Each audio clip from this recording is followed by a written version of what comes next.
And we're Hello! live! Hi!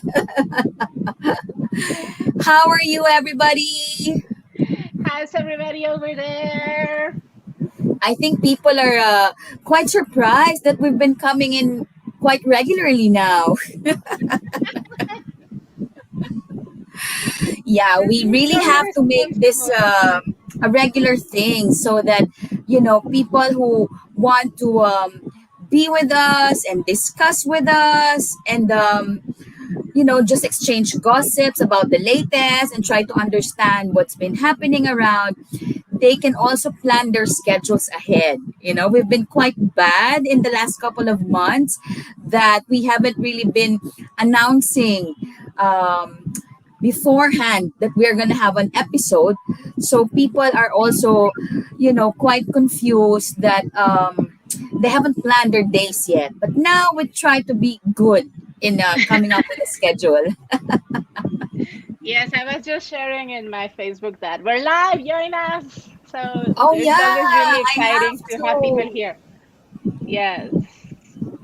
So it's So been how two are you? weeks already since the climate negotiations in Bonn. We had our guests, Gaia and Amari, but there was so much to talk about, and of course, we wanted to give them space. We wanted to hear their voice and also their views, but I think for today we can try to also give a big picture, what really went down at Bonn, because the last time that we had our episode, the closing plenary wasn't happening yet. It's been delayed and Oh postponed for several yes. hours.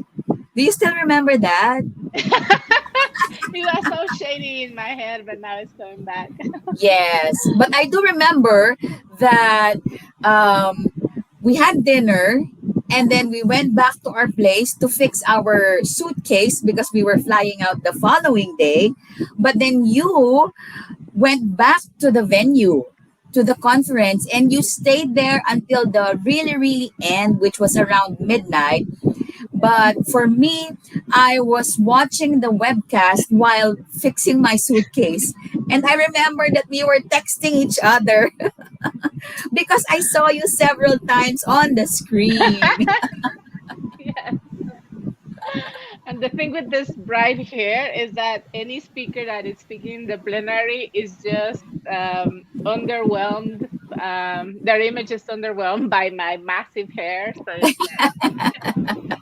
Your red hair was even redder than the coat of the Philippine delegate as she was taking the floor. I know. Yeah, so flashback Yeah. already from 2 weeks ago. Flashback. Yeah, so maybe we can take our friends back to what really went on or what are the outcomes of the climate negotiations in Germany. Uh, Background music. Fading and going back to the past. Yeah, do you still remember? Maybe you can start off. What are the things that really struck you with the climate negotiations? But also, maybe later we can have a conversation linking it to the Paris, what's this new global financing pact summit that was organized and headlined by Macron together with some other world leaders. So I'm sure you're itching to blast away at the I Paris mean, summit. yes. So I go almost ahead. forgot about Bonn because now my head has been all full with the Paris Summit. No, but those But two are interlinked. So they I are think, not.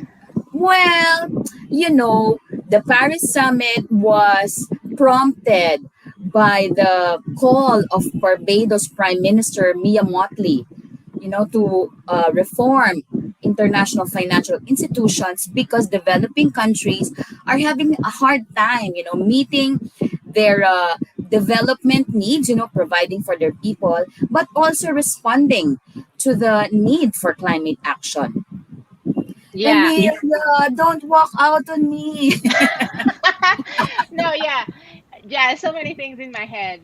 But let's go back to Bonn. All right. So it was a very tough session because you could see I'm very politicized as usual, but you could feel it in the air, right? The way that the agenda was stopped by developing countries because they really wanted to make a connection between mitigation and finance. So in the end, there are some promises towards the future as to how the mitigation work program is going to work. And that's really important for all of us because, of course, we want we want to see that there are clear pathways for reducing the carbon emissions, and so that was important. So there will be some informal notes that will go towards the COP in the UAE, and so the work that was done in Bonn is not lost. So that's, I think, a good thing. And then, of course, in the new collective quantifiable climate finance goal, that is going to be this is a time in which countries and stakeholders can submit their submissions with ideas about how does this goal look like, how are we going to move forward, etc. So I think this is a good opportunity. There is a time period. I don't think we have discussed if we are going to submit some ideas, but I think we should. So yeah, that's on that ground. And I know adaptation was very controversial because there were many things on the table for this new global goal on adaptation. And so, even though none of us were covering the adaptation negotiations, we're always keeping it in mind because that is where, the main funding that developing country needs to receive is also a basic urgence towards adaptation because the largest impacts in our population is happening in that front. So yeah, and you were following loss and damage. There were many processes on the side, like a new program of just transition that just started. They are in the preliminary stages, and it seems like it's it's difficult to know where is it going to be.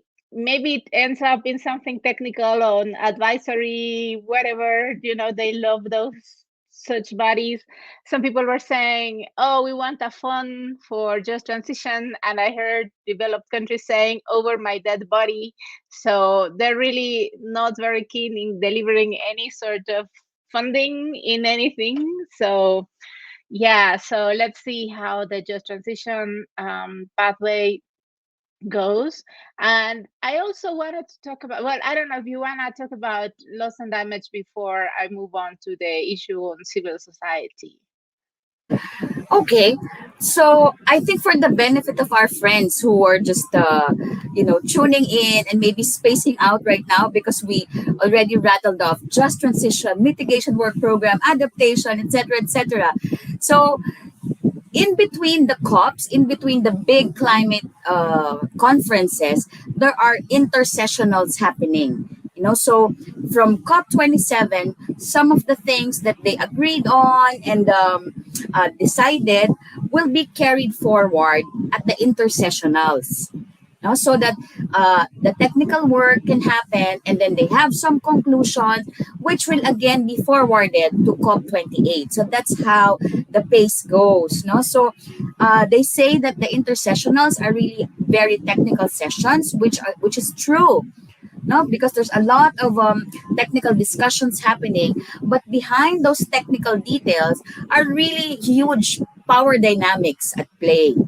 No? So you mentioned already about mitigation, about adaptation, that supposedly countries will put forward a new framework for a global goal on adaptation by COP28.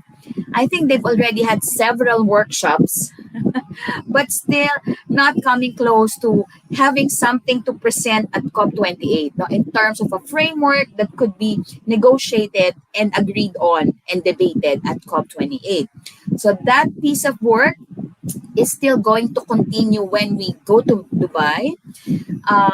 In terms of the finance goals, you mentioned about it.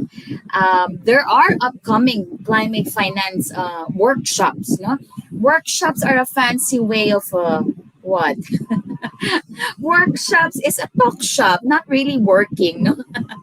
But a lot of talking, and then they will always reference it. But you could not take any decisions at those workshops.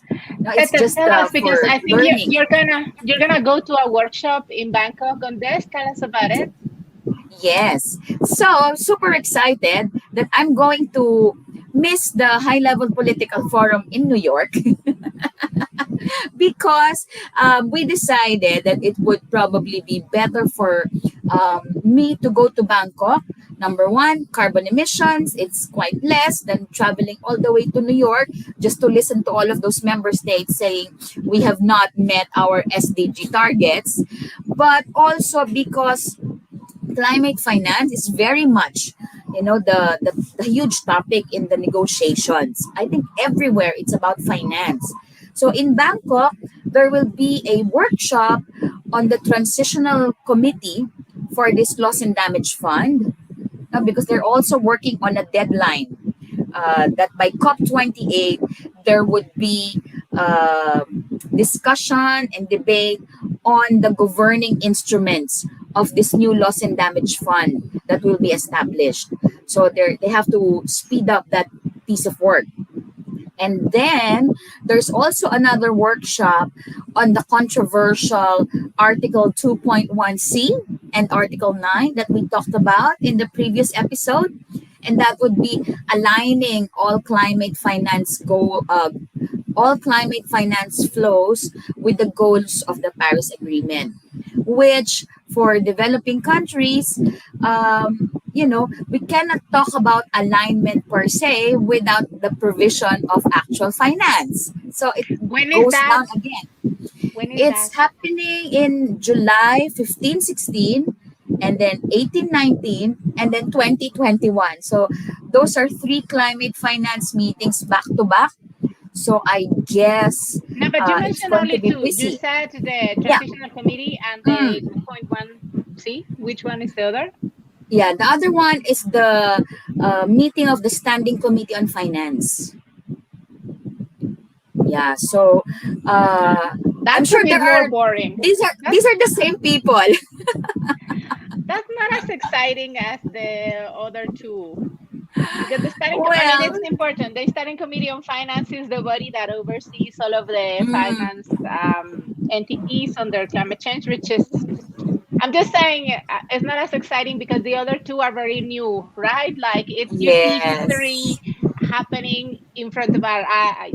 So that's the exciting part of the transitional committee meeting and the one 1.2b c. Oh gosh, my brain is not working in this 2.1C. 2.1c. My brain is not working in this hour. But I Yeah. So remember that you made an intervention at that meeting on 2.1C.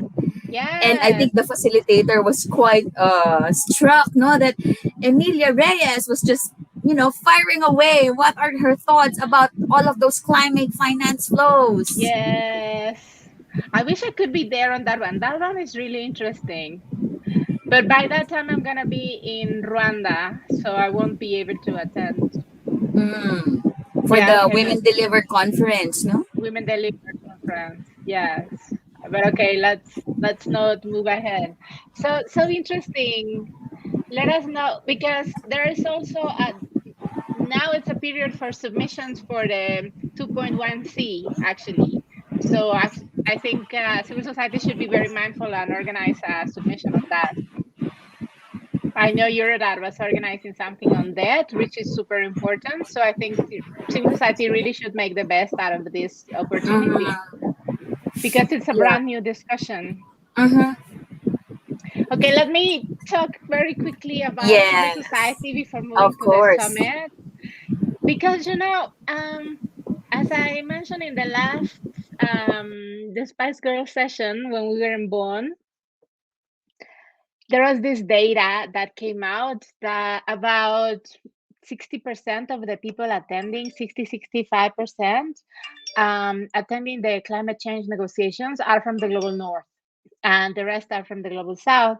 So, of course, it strikes us as a very unequal figure. And I remember in our Despise Girls session that our guests said, "Oh no, we need to have more people on the front lines because they're the ones that are most affected." I actually don't necessarily agree with that. I think it is really important to have people in the global north, but what type of people in the global north and what are they doing with these spaces? So, for instance, me and Gaia were in the cafeteria one morning in Bonn, and we were approached by a young woman who said, "Oh, I'm here because I'm doing my dissertation on the like the mobilization that people on the ground are doing for loss and damage because it's so interesting and so inspiring. So I'm here doing my dissertation." And I just looked at her like, "So you're here to extract knowledge from people in the global south. You're not here to do the work. You're not here to follow the negotiations. You're not here to participate in actions. You're not here to push the developed governments into doing something.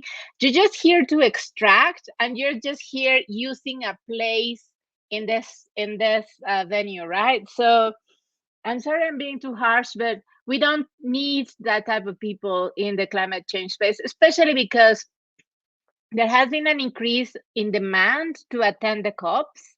And therefore, those of the organizations that had been there for so long, now they're seeing their number of badges reduced because there has been an increased demand. So those who have monitoring the process, those who are there organizing the actions inside or bringing people from the global south indeed to bring their testimonies or to bring their knowledge, those have also been reduced. And of course there is also this problem they're facing with the visas and stuff. So there are so many obstacles.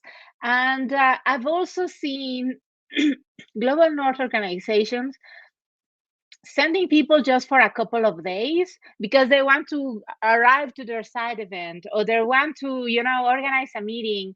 Or I even saw a person who went for just one day because they had a meeting on an issue on I'm not even going to mention it because maybe that person is going to watch this episode. But it's like, come on people, why are you only going for one day and using your badge for a 2 weeks meeting just for one day? You're not needed there. Don't go, don't show up. And of course they're attending because they're from the global north. They have the money, they have the resources, they can take a plane very quickly, they can take a train, but they're really not contributing to the work. So it's like, don't make us waste our time, don't overwhelm the space, and do your work. And again, these organizations are so not radical.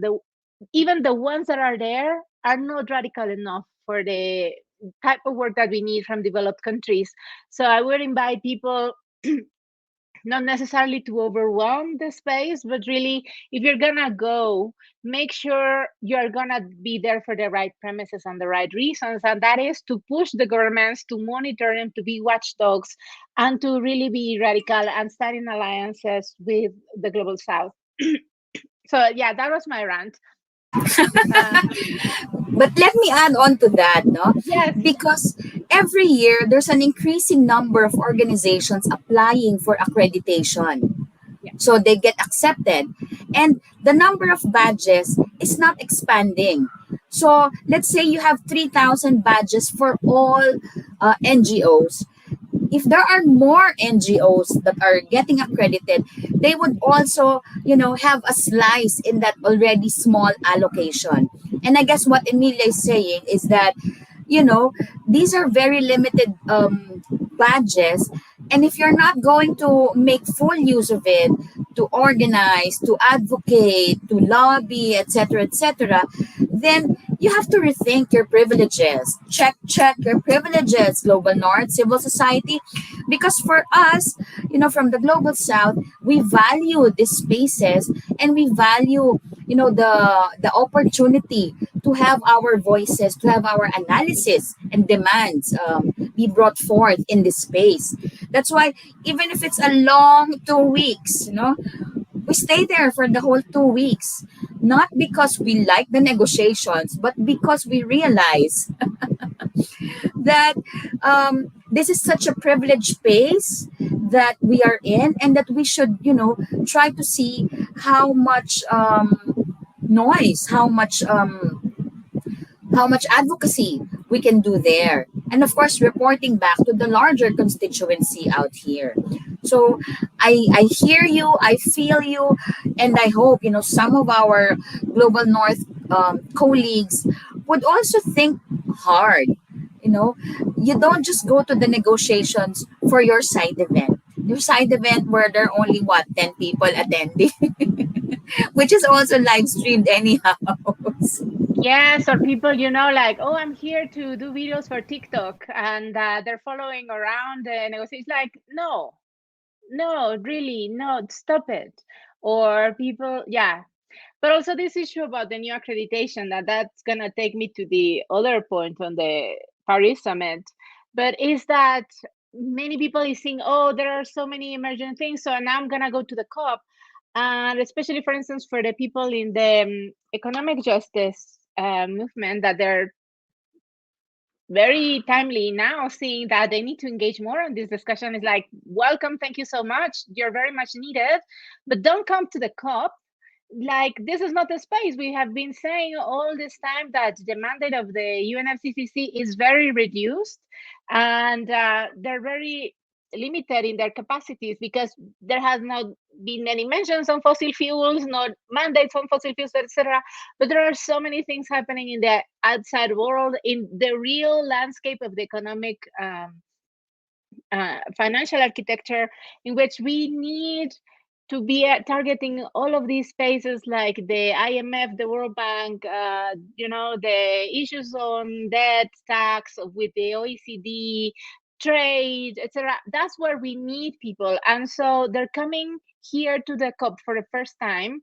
And then they're like, okay, I'm going to join the action on loss and damage. And they're really like not thinking in a big picture at what is needed. And actually, people here in the UNFCCC, in the fight for loss and damage, they want to get more money besides the one that can be obtained in the UNFCCC space, and that's going to happen with larger global dynamics. So I'm always telling people in the economic justice world, don't come, stay in your lane, and you're going to do a greater good if in your lane you're including the environmental and climate dimension, rather than thinking that you're coming here.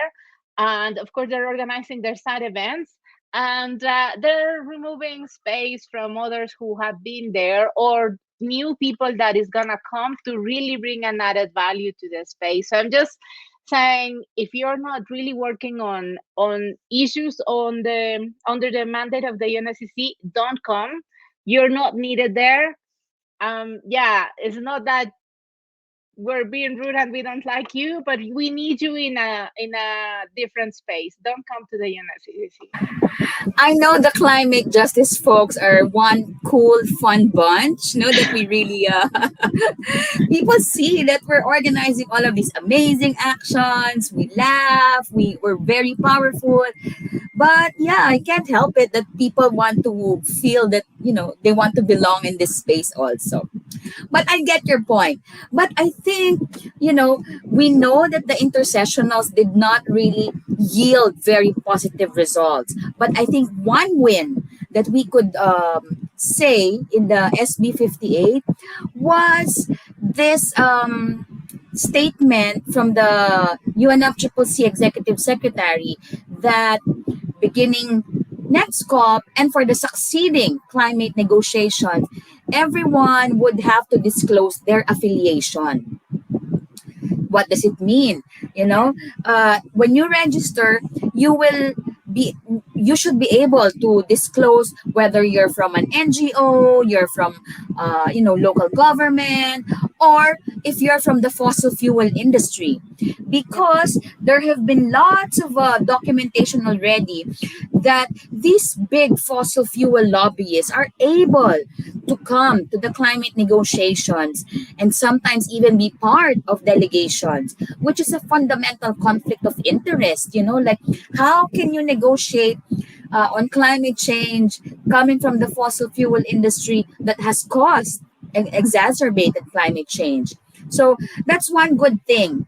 And I think, all our gimmicks and stunts, like having those nice stickers on our badges that say not Love paid them. for by the fossil fuel industry, that also added to the pressure. And now we see some results, no? You can also choose not to disclose your affiliation, but that will already be quite telling in itself. Now, why doesn't Emilia want to disclose her affiliation?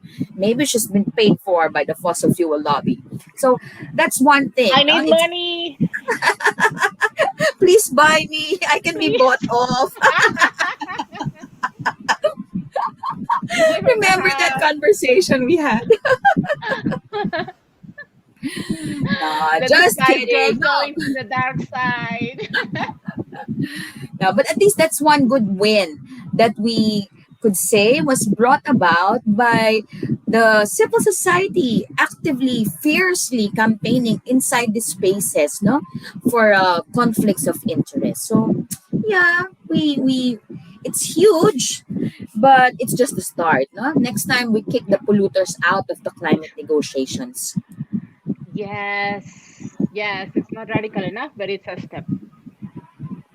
Yeah, so towards the summit in Paris, I was gonna go, but then I thought it's gonna be a waste of time. So I changed my flight and came back to Mexico early. And I'm so glad I did because it was such a tokenistic space for civil society. It was so funny because UNCTAD was registered as civil society as well. So UNCTAD people, they had their badges as civil society instead That's of, crazy. Yeah, maybe you can tell our friends what is this Paris Global Financing Pact Summit? um so as I said, well, it is related to Mia Motley's call last COP to organize this new discussion on the global financial architecture to reform it. And then Macron jumped on her wagon and said, yes, let's organize whatever, whatever. But then it seemed like there were differences and they went their own way. So people sometimes think that this is the same thing that Mia Motley's project, and it's not. And we had our side event on the British Town Initiative, which people never know if that was the final version or there's going to be a new version. Like, what is the status?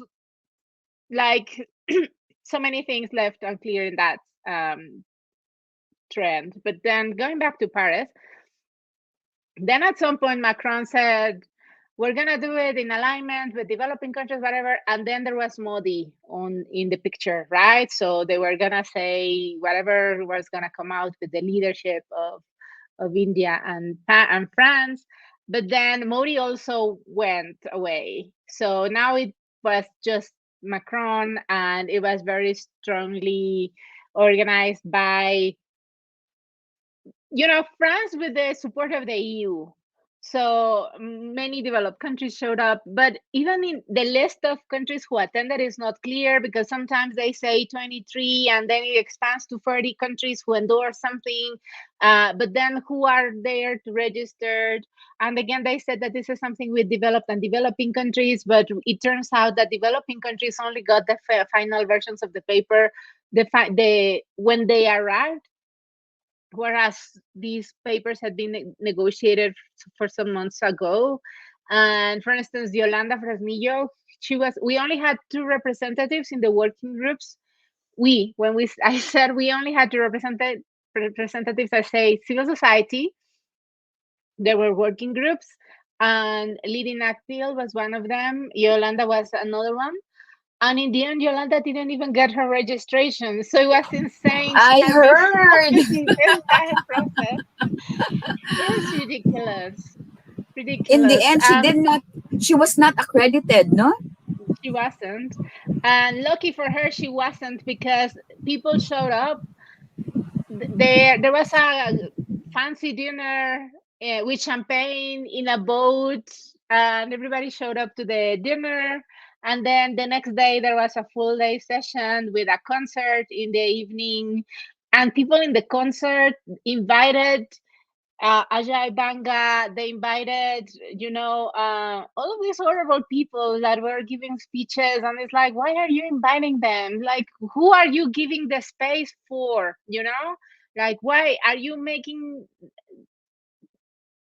in Spanish we have a saying like, for whom are you throwing the party, no? And it's like, it was very clear that it was not a real critical space. But then, so the forum lasted 2 days, and civil society was only allowed to go in one day. And the second day they were kicked out of the space, and people tried to join in the venue, and they were told, no, your badge is not enough for the second day. So they only were there for one day, and they were not allowed to go in the venue. I They think were only just there like for the party. for the parties. And I think that some small group of civil society were allowed, like 6 or 7, maybe could be even more. Let's give it 30 people. Still, people traveled all the way there, and that was the day of the main negotiations of the outcome documents, and people were not there to allow to see what were the dynamics. So it was so untransparent, so tokenistic, so horrible. And then they were launching all of these documents, and then they were saying, no, but this is not the final version. So in the end, they came up with a pathway that is very general.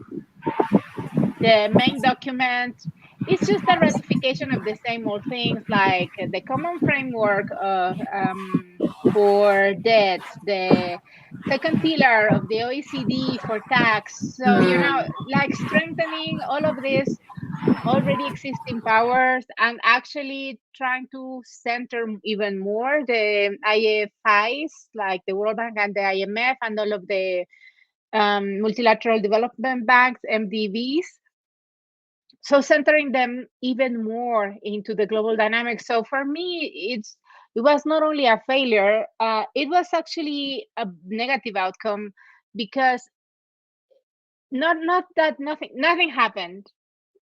But that's not the worst part. The worst part is that they're entrenching more the regressive positions that we're always fighting in the economic justice arena. So now the most regressive positions have been, let us say, overstated and ratified by a small group of countries, but who are trying to take the lead in the reform of the global financial architecture. So that's bad enough.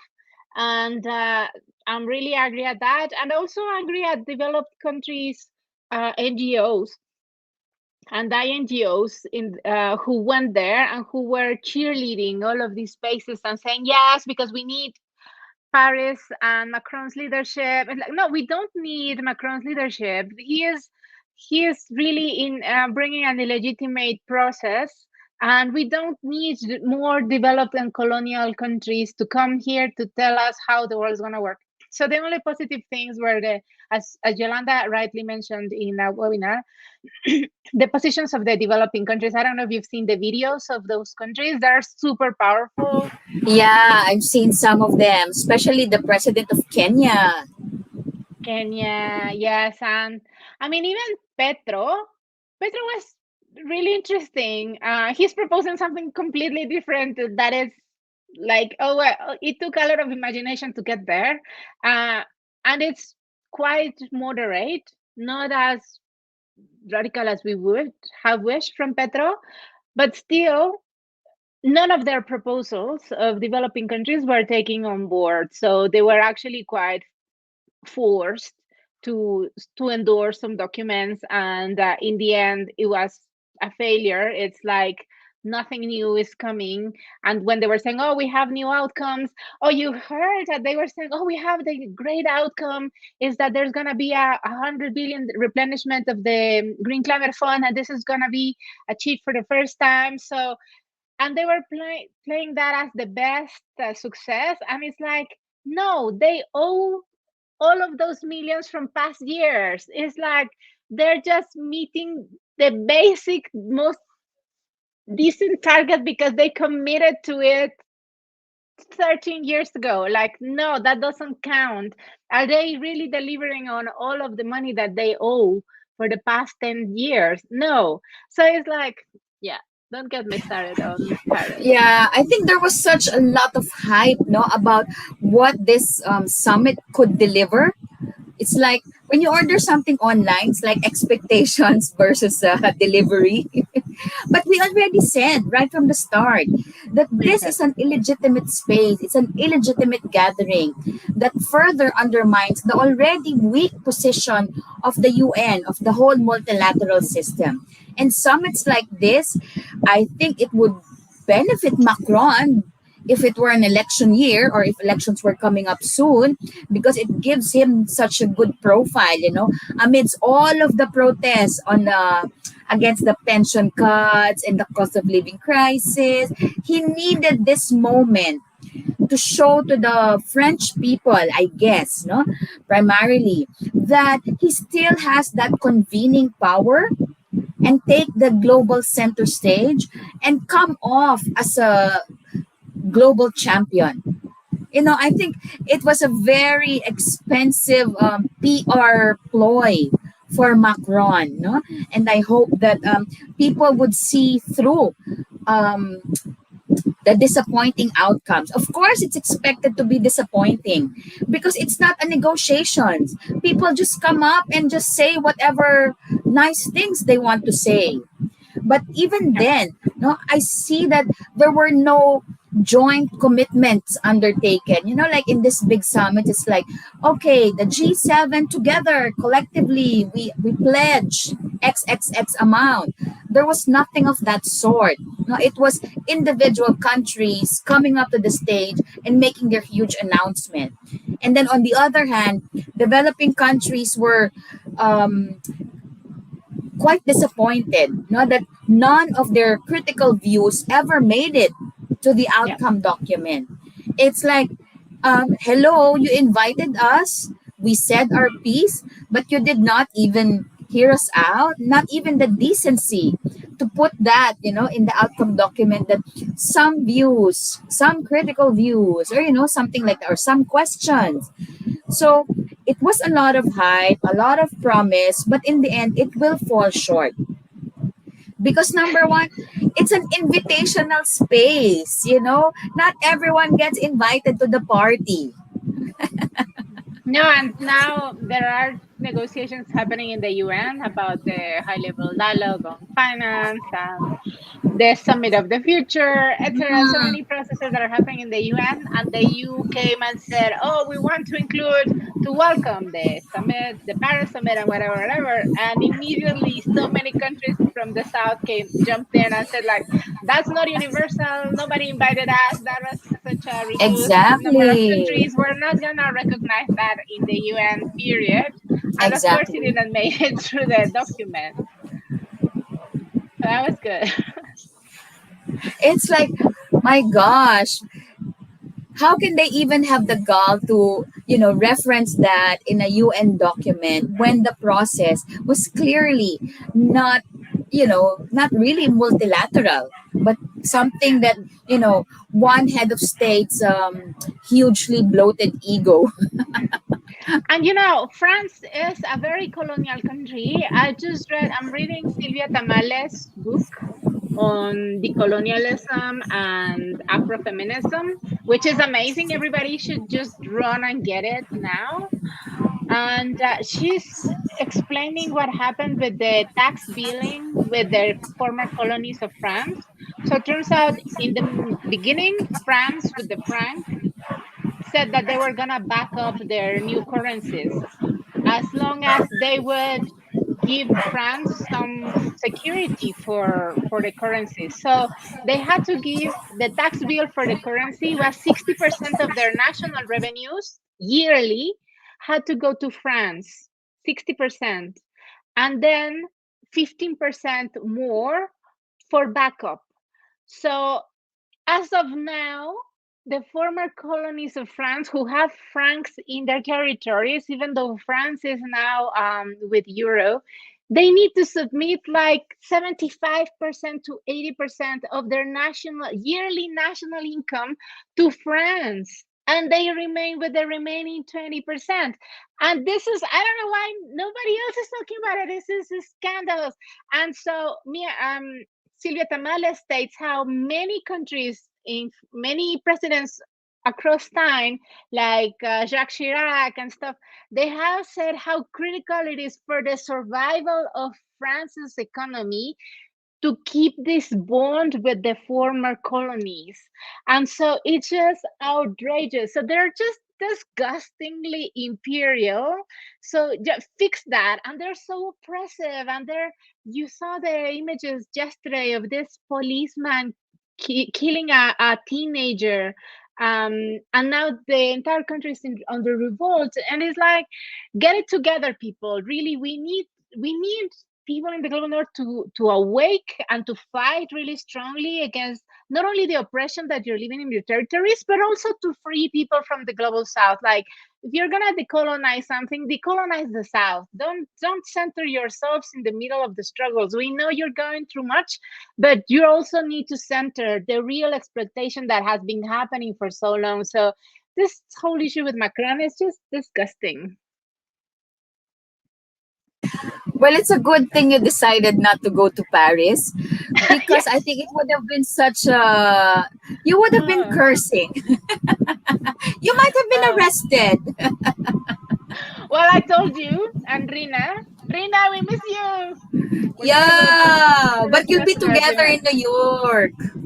Yeah, but someone who was attending the concert on the first day in Paris, and they sent me a picture of the concert, and they were saying we really needed the Spice Girls in that scenario because it's occupied by white people. So we really needed the Spice Girls in that stage. I was like, yes.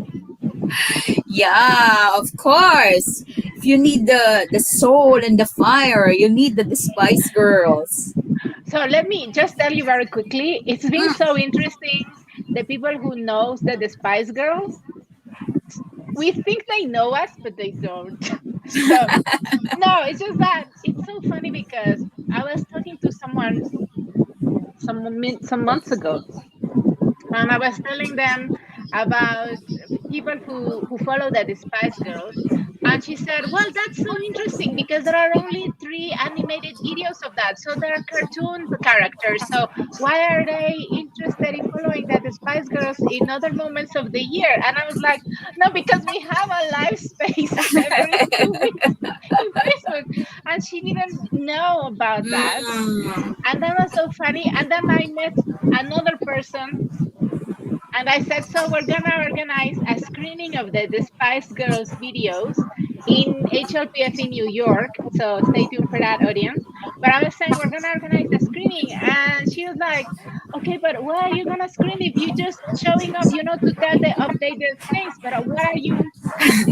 Which episodes are you gonna replay, and why people would want to join and see that?" It's like, no, because we have animated videos. So it's so funny because people either know these Despise Girls who are, live reporting from what is happening in global stages, and other people know that the Spice Girls in the cartoon, and they're not paying the connection. I find that hilarious.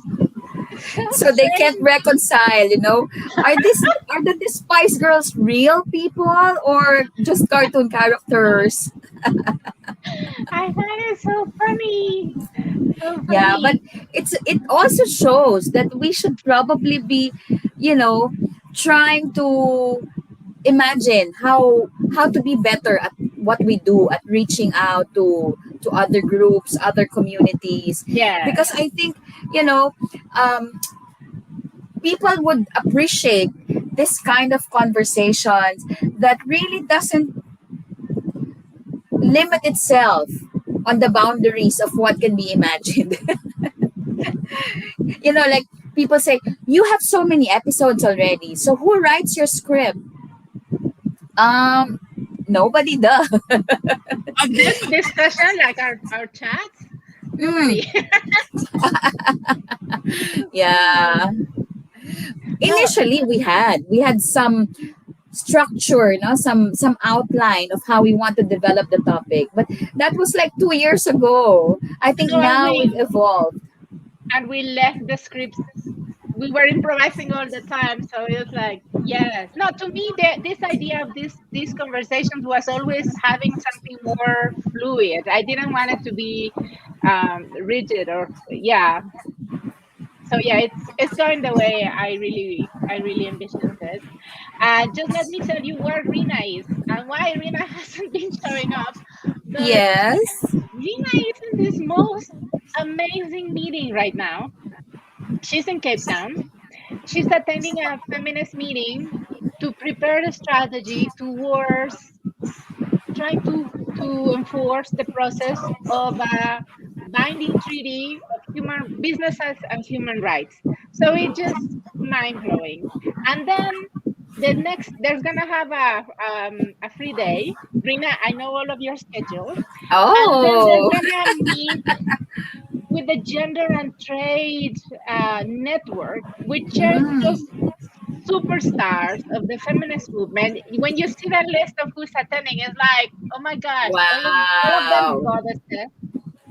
They're gonna be strategizing for 3 days or 2 days, I don't know. And so it's extremely powerful meeting in the back to back to the IAFE meeting, which is also happening in Cape Town. And IAFE is the yearly conference for feminist economists.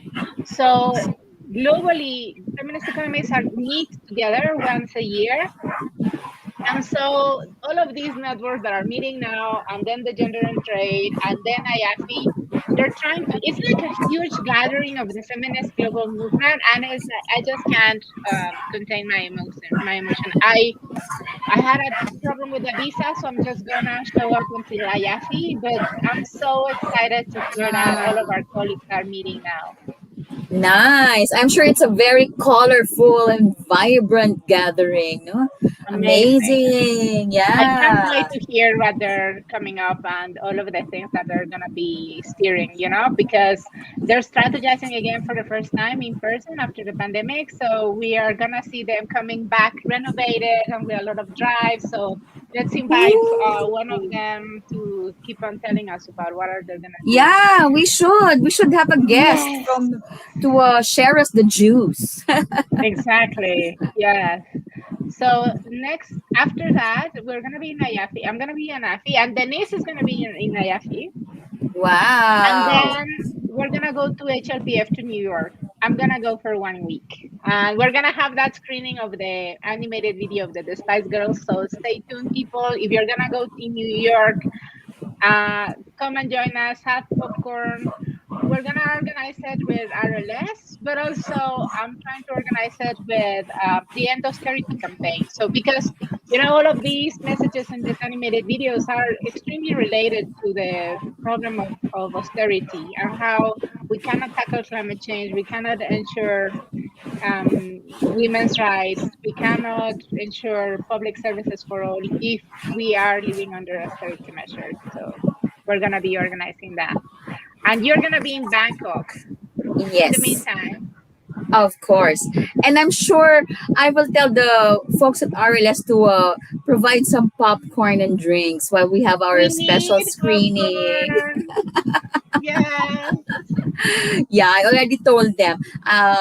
We need to find a space, and that RLS should provide that space where we can invite people just to come together and have a discussion also of the issues that we're explaining in our videos. So be Yeah. ready.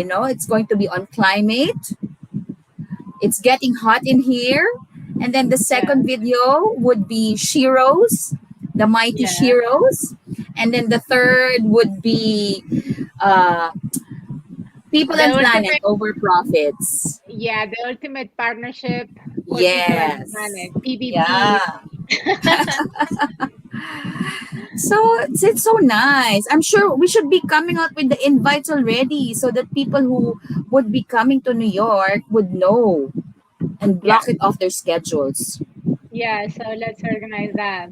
And no, just let me tell you, last in our last episode, people from UN Women, from civil society, they were watching our conversations, and they were getting their feedback out of the process from this type of space. I think there's a lot of value in continuing these informal spaces and gossiping around.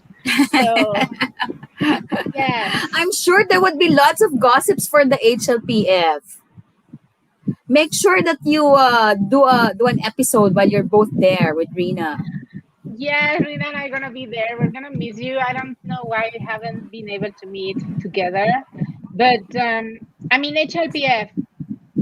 The conversations on HLPF had been uh, very frustrating because, again, the Secretary General has been insisting more on his summits rather than real negotiations. So HLPF, the High Level Political Forum, is being undermined again because there's going to be a summit of the Yeah. SDGs in Mm-hmm. September in the context of the General Assembly. So whatever happens here, it's, I don't know, I feel like it's being stated as is the first steps towards the summit. And of course, there is this pledge of funding for the SDGs that we don't know where it's going to come. And developing countries are saying, well, if that money doesn't come, then why are we even here? So the general, the You're talking Secretary about General, the SDG stimulus package, right? yes, Yeah. yes. So I don't know. It feels like a waste of time going to HLPF.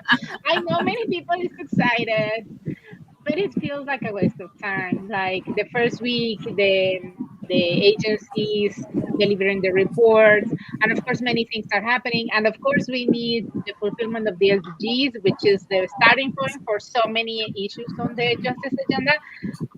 Our justice agenda doesn't stop with the SDGs, as so many people want to say, but it is a starting point again because there are existing commitments, political Mm, commitments.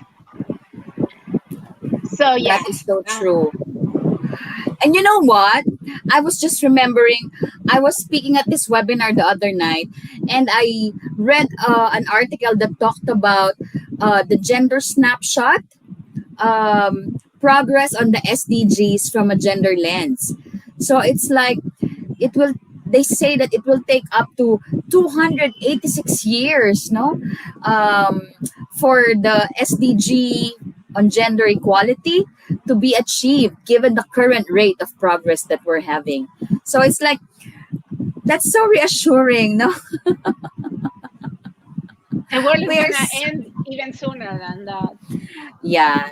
So but it's also like a challenge, no, if the official reports are already saying this, then we need to call this out. We need to call out those institutions. We need to also call on the feminist movements and other social justice movements. How do we not accelerate, but how do we bring down those systems of injustice that Yes, even all of this, official documents are saying SDG 5, the SDGs cannot be achieved. So I think that's a very big question that and challenge that we need to be asking ourselves and all our social justice movements out there. I know. It's so disappointing because so much effort went into that, and they're not even radical. They're not even radical. So to meet all of these challenges, I blame it on Yeah. the global north. Yeah, I blame it also on our colleagues, CSO colleagues, who were so invested in the process of coming up with the SDGs that when it was finally adopted, it felt like it was the SDGs were their baby. So, they were not being critical at all that the SDGs as a framework for development is not really going to deliver because it No. does not address those systemic and structural changes that need to happen for development to even be given a fighting chance to be achieved. But no, they felt like SDG is their baby. 2015 was a year of a lot of depression for me because we approved Oh, yeah. SDGs and the Paris Agreement. It's like, And no, also Addis what? Ababa. This, which was Yeah. horrible. No, I don't know how I survived. I think I aged like 10 years in that single year. Horrible. Okay, No, we're, you survived 2015 because on your birthday you were wearing a pink tutu and standing yes, by the Eiffel Tower and saying, "I don't care," yes, or "I care too much." yes. So just to wrap up, um, I was gonna share something on Women Deliver, but that can wait. Um, where are you going to go after the finance meetings? Back to Manila. Yes, back in Manila, and then just trying to reclaim my space, my home, and my family. Hello. Do you know who I am? Yes, maybe they're watching us. Hi. Yeah, my boo boos. Love you, boo boos. Okay, people. So I think this is a wrap. Thank you so much for joining, and let us know what do you want us to talk about. I think we should bring someone. I mean, in HLPF, we're gonna be talking about what is happening there, and hopefully you can make a cameo and show up the that. Let's see in which moment of Provided the we do year a dance. I miss the dance. we Of need to course, Antonio dance. Gutierrez will be Uh, taking the center stage. So, Denise, please help us do a dance choreography for the HOPF special. okay, Rina, we need to dance. And don't forget, you have to bring your Despise Girls t shirts. Yes, yes, that's permanently my nugget now. Yeah, we have to remind Rina because it's the first time that she will be using it. Rina, we miss you so much. Okay. Okay, people. Thank you so much for joining. Thank you, my dear Tetet. Gracias, Denise, in the background. Look Yes, forward to thank you our so next much. episode. All right. Ciao. Ciao.